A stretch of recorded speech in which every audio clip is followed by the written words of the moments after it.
Hi everyone. Today we are starting a video lecture on gap model in service marketing for service of marketing students 4.3 and 4.4. So let us understand what is a gap model. A gap model basically means minimizing the customer's expectation and the perceived services offered by the retailer. Now look at the brief, you can see the definition that this model basically provides a roadmap to the retailer about minimizing the gap between the customer's expectation and the perceived services, the services offered by the retailer as I've told you, or to close that gap if possible. Now look at the model. We can see there are two more bifurcations in the model. The upper one we can see the customer and the lower one, that is the wider one, we can see the company. Now let us understand the gaps. As we all know that there are four types of gaps in services model. First one is the knowledge gap, that is gap 1. Gap 2 is the standard gap, and gap 3 is the delivery gap, and last one, that is the gap 4, is the communication gap. The gap 1, as you can see, between the customer and the company, that is the expected and the perceived value, and the company part we can see the company perception of consumer expectations. A gap 2, we can see the customer driven service design and the standards set up by them, and the company's expectation of consumer expectation. Gap 3, that is the delivery gap, we can see the service delivery and the customer driven service design and standards. And the last one, that is the gap 4 itself, explaining the communication gap between the service delivery and the external communication to customers. Now let us quickly look all the four types of gaps. The first one is the knowledge gap. Knowledge gap basically means the knowledge you are having, that is about the customer, what is their want, what is their desire, what is their expectations from the retailer's point of view. Now let's go through the definition. That is, this gap arises because of the difference between customer expectations and the retail perceptions toward customer expectations. It simply means that the retailer is not aware, that is whatever the reason may be, what actually customers expect from him. Now let's take a short example. We can say, suppose we are visiting or any kind of customer, we're visiting to any retail store, and if we say that the retail house manager offers a customer a huge amount of staffs, that means surrounding here and there, asking about the services, asking about what product are you searching for, or telling the customer or explaining the customer that this product is coming up with the new feature or the new discount, then the customer may think that we are being surrounded like a policeman in a retail house. That is their perception, that is just a customer perception. And on the other hand, the company retailer may think that we are helping the customer.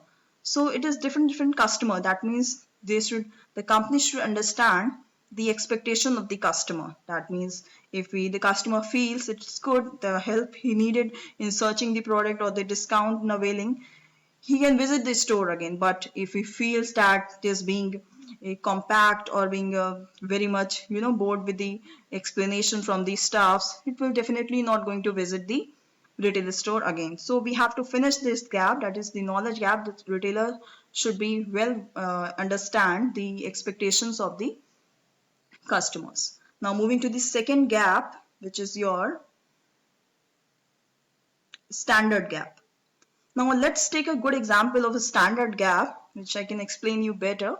The standard gap, let's say you are visiting in some kind of restaurant, like you can visit Aryan restaurant, and you are asking for any dish which you are of yours, and the customer promises that the dish will be provided to you within 20 minutes of ordering, but you can say the retailer may not have the resources or the appropriate number of staff to ensure speed of services. That means the whatever the standard is being set, that is, like you can take the example of a Pizza Hut also, that 20 minutes or the 10 minutes the hot and good pizza will be served to you at your doorstep. And it is not so.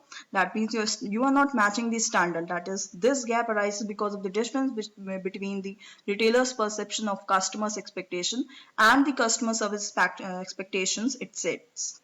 Besides understanding what customers expect, retailers should develop some service standards. That means he should formulate something so that he should not have some kind of failure in understanding in what does the customer want, and it should also be explained to the store staffs in better understanding in the customers, and it helps the also store staff understanding how the top management and store customers define and evaluate the quality stuff.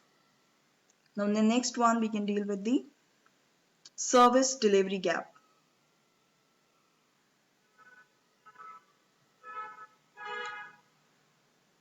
This gap arises because of the difference between the retailer's service standard and the actual service offered to the customer, despite the existence of guidelines for treating customers correctly and performing services well. That means you have to deliver the services at utmost importance to the customer, and if it is not so, obviously the customer is going to complain about your service delivery.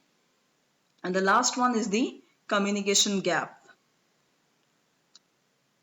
Now the communication gap is very important. It should not be broken. That it should not be, you can say it should not be broken, or it can kind of say that not matching the performance to the promises, or you are accountable for something and you are not unable to keep your promises for the longer time. That is the communication gap. Now let's go through the definition. Now this arises because of the gap between the actual set of services offered to the customers and the service communicated by the retailer to the customers through their promotional programs.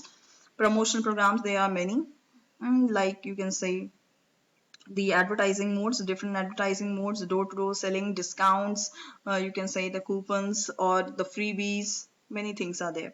In short, communication gap arises when retailers' promises do not match the performance, resulting in adverse effect on the customer gap. So, for the good service quality, we have to minimize or avoid these kinds of gaps in the service quality maintenance.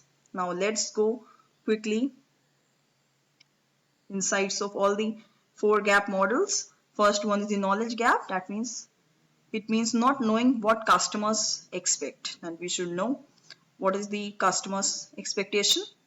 Second one is standard gap. It means not selecting the right service standards. Service standards are already set and we have to formulate or go through the e-service standards offered by the company. Third one is the delivery gap. That means it means not delivering a service standard. Now we should be adhere about of the service standards whatever is being offered to the customers. And last one is the communication gap. It means not matching performance to promises. That means we should become accountable and keep the promises to avoid all the negatives from the customer's point of view. Thank you everyone. We will be meeting shortly with the next topic in the next lecture. Thank you everyone. Bye bye.